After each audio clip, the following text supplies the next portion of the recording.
prospects, and they're just laid bare naked there. You've solicited the sale. Now you got to close, all right?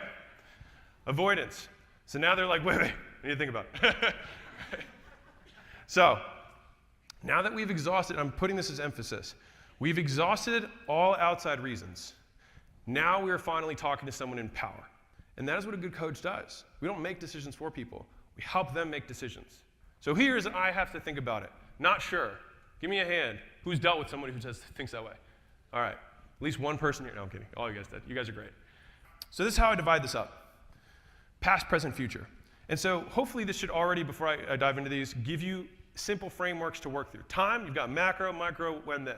Right? You got value. You're thinking about it's not a lot of money. Even if it were a lot of money, it's not a lot of money. You're going to pay for it either way. Like you have the simple frameworks that you can walk through. You might just hit them with one, and if they hit it with again, you hit them the other angle. Because they're logical frameworks. They're not scripts. That's why I made them bubbles. You don't have to memorize it. You just got to understand it. Past. So I need to think about it. And so the thing is and the first bubble there is if someone's like, I feel like this is happening so fast. Anyone get that one? Like I just got on the phone with you. I don't really know who you are. And you're like, hey, this is not a fast decision, right? You've been making this decision for the last 6 years. You continually make the decision. All we're doing today is deciding you're actually going to do something about it, right? How long you wanted to lose weight? A long time. So this is not a fast decision at all. But the thing is that, and this is where you go sunk cost. So if I were talking to you guys, I would say, you bought tickets because you saw some ad. You registered there. You got your flights. You got a hotel. You blocked the time. You flew here. You listened to this whole thing. You're 6 inches from gold. This isn't a fast decision at all. You did all these things to get here because it's important to you. So don't let that distortion stop you from getting what you want. Right? It's fear. Right? Let's face that. What are you afraid of having happen? Which, by the way, I took the slide out, but my 2 favorite questions to ask in a sale that I feel like are the fastest to cut through is, what are you most afraid of having happen if you buy? What are you most afraid of? What's the worst thing that you envision in your mind? And if they're not sure, I just fill in the blanks. I'm like, I take your credit card, I swipe over as much as I possibly can, I go to Vegas, I put it all on black, and then I go to Monaco where they can't extradite me. Fair enough? And they're like, I was not thinking that. And you're like, right. So what's the worst, what's the real thing? They're like, and they're like, I bought so many programs before. You're like, right. Let's talk about that, right? And so I'm going to skip one forward, and then I'm going to go back to it. This is one of my favorite obstacle or objection overcomes. I call it don't let it burn you twice.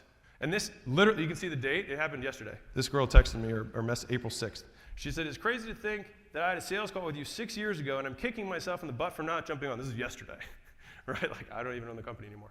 And I said, you let a bad decision burn you twice. Once when you made your poor investment, but a second time when you let that bad investment stop you from a good investment.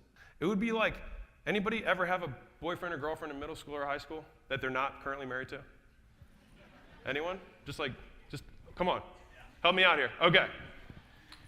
It would be like having a bad 8th grade boyfriend or girlfriend and being like, you know what? Men aren't for me. All coaches suck, right? There's good coaches, there's bad coaches. There's crazy ass bitches and there's crazy ass dudes. You know what I mean? Like, there's also good ones.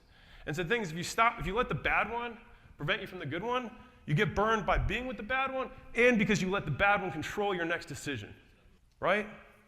And so when someone has had a bad experience with doing keto or whatever the fuck, right? Or you had a bad experience with some program that you did or did not do or they didn't fulfill, whatever. Either way, don't let that burn you twice, because no matter what you're going to have to do, you're going to have to do these actions, whether you're part of the program or not. You got to do these workouts, whether you're part of the program or not. It doesn't matter. You're going to have to do it. So you might as well do it, but somebody's going to get you there faster, right? Let me go back one real quick. So it's not a fast decision, and this is another one that I love, which is, do you think that you're maybe in this position because you have struggled to make a decision in the past? You have waffled when it came time to make the hard call? Have you been in this conversation and said no before? Yeah. Do you think that's why you're here? Yeah. Do you think that might be the reason you should change that? Yeah. Okay, let's change it. One decision, change your life. And the last one is like, are you tired of another year of almost? Right? Tired of another year of almost hitting your goals, of almost getting to 10K a month, of almost hiring the team that you wanted, of almost retiring your wife or husband, or almost moving into the neighborhood that you wanted to move into, or almost being able to pay for your kids' recreational sports rather than not being able to